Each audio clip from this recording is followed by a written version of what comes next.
Well, it's a first since the start of the Israel-Hamas war. The UN Security Council has voted to demand an immediate ceasefire.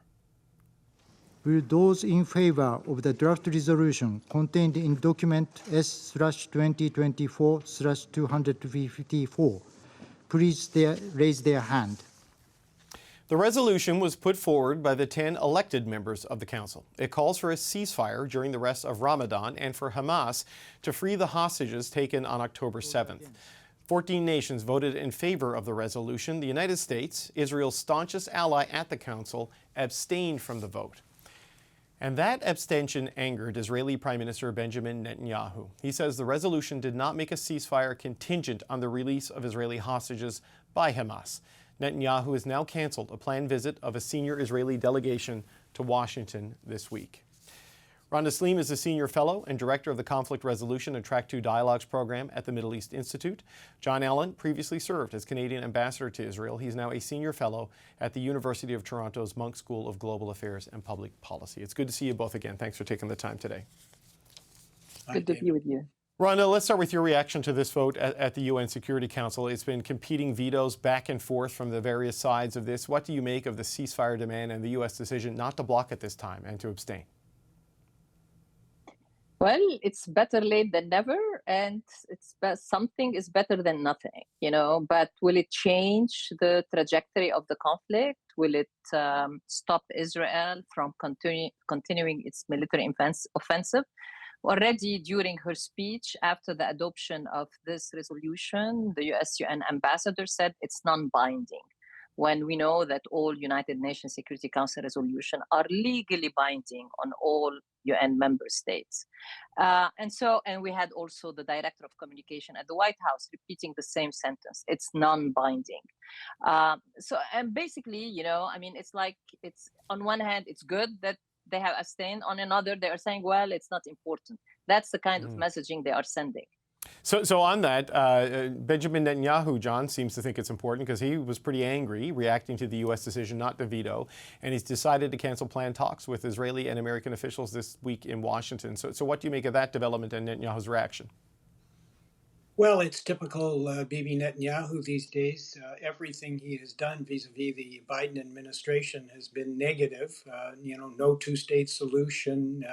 We're going into Rafah. We're not allowing humanitarian aid, et cetera, et cetera. And this is particularly difficult because the U.S. administration has been saying, you should not be going into Rafah unless you have a plan. And presumably the Israelis were coming to Washington to explain what their plan was. And now Bibi's canceled it in a funk. But yet, John, on that point, Yoav Gallant, the defense minister, he was in Washington today. He was meeting with Jake Sullivan, the U.S. National Security Advisor, and they seem pretty clear they're going to go in to Rafah based on what he said. He released a statement saying we will operate against Hamas everywhere, including in places where we have not yet been. That's really just Rafah, isn't it? Isn't that how you take it? Well, they don't have sufficient troops in Gaza right now to start that operation or to finish it. And I hope that they are heeding U.S. warnings that when they do it, they're going to do it, A, in a targeted way, and B, they're going to try and move the 1.3 million Gazans that are there. Because if they don't do either of those, and they do a major operation, then a lot of people are going to get killed, and Israel is going to come under even more fire than they are now. It will be very, very difficult. I understand where Israel's coming from in the sense that they think they've now got Hamas located, and they want to get the leaders that they've spent 5 months trying to get. But if it comes at the price of a massacre, that's, obviously completely and totally unacceptable. So, Randa, how do you interpret those comments from Defense Minister Gallant? I know everything Israeli officials we've had on the show point to is that they want to break this cycle of violence by completely breaking Hamas leadership. Do you take this as an inevitability they go into Rafah despite all of the urging and things like this vote today? I think the statement by Vice President Kamala Harris yesterday when asked about the Rafah operation, especially when she said, I looked at the maps. I don't see where this 1.4 million people can be taken. Mhm. So for me, this was as clear a statement that even if Israel were to come with a plan, that the US does not believe there is a plan that involves attacking Rafah. At least that's what I surmised from her statement.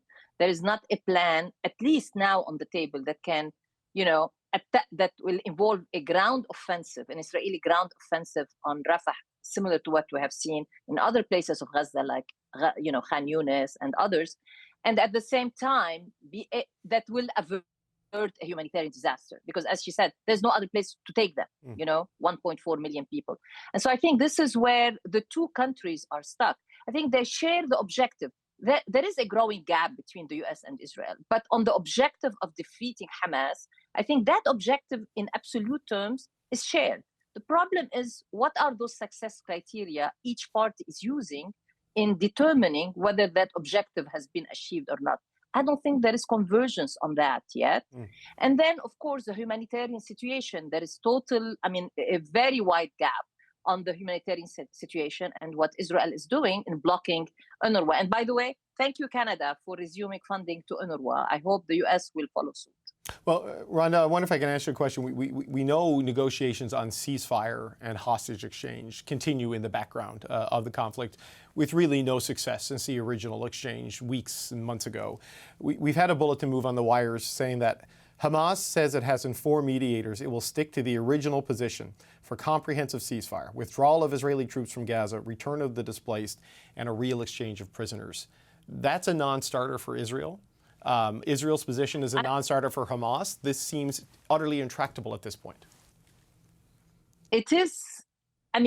There's definitely not an agreement, but also it's not the end of the negotiations. I still am of the opinion that both sides will want to achieve an agreement, but each side is trying to get the best deal they come.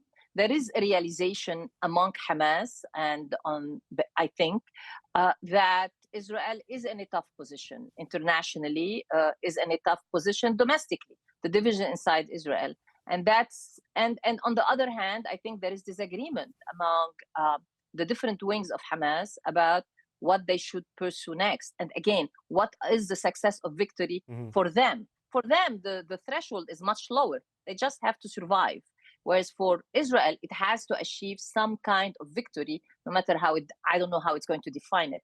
But there is definitely also disagreement among the different wings of Hamas, the internal, the external, the internal different groups about what needs to be done. This is a matter of not only political survival for Hamas, it's a matter of physical survival. Yeah. And so I think they are going to stick by. I'm not saying it's a good position or it's a good place where we are today, given what the Palestinians and the Israelis also are going through, but mostly the Palestinians are going through. But we are where we are, and I think it's tough. But the negotiation is not over.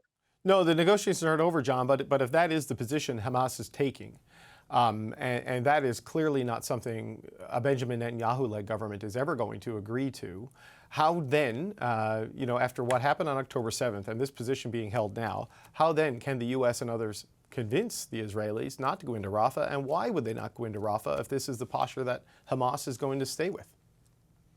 Well, if Hamas, there was a feeling that Hamas was finally moving away from their demand for a permanent ceasefire. That, to me, is the key right now, because the numbers, I think, can be agreed on, 800 versus 40 and staged, et cetera, and Israeli forces can withdraw from certain areas. The key is whether Hamas is going to continue to demand that this is a permanent ceasefire. That's not going to happen. The view of the international community is that if there's a temporary ceasefire, it might lead, as the resolution calls for, it might lead to a more permanent ceasefire. That's what we need. We need to get a ceasefire on the ground. We need hostages exchanged, and then we need the negotiations to continue and hopefully move towards a more permanent ceasefire. and perhaps having the Hamas leadership leave the area if they're not killed beforehand. Hamas really does have to back away from that.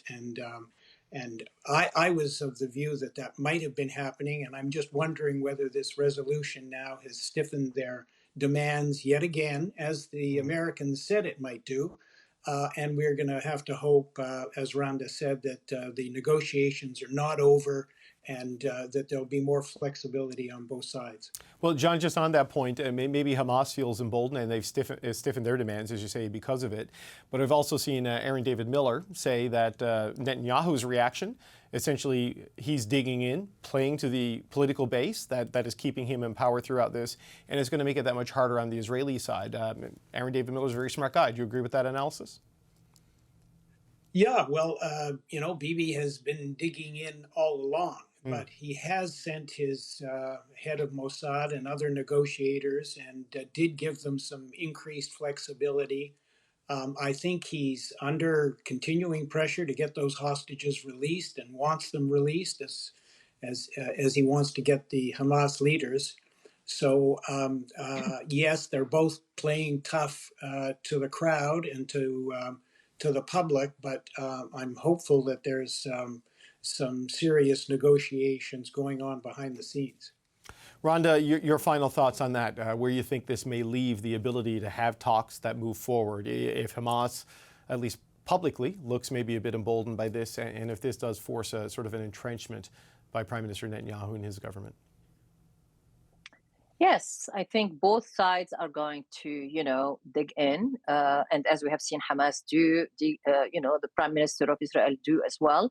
But again, I mean, they need to keep talking while they are fighting and while this war continues. There is no other way. I don't think, Netanyahu can release hostages by military means. And I don't think Hamas will be able to, keep demanding of its people and of its constituents to take more of the killing, especially with Rafah, with the offensive moving in Rafah. So both sides, they need, in a way, in a weird way, they need the other to agree to help them achieve their objectives, mostly on a domestic level. And so I think, the fighting will continue, unfortunately, yes. The killing will continue, unfortunately, yes.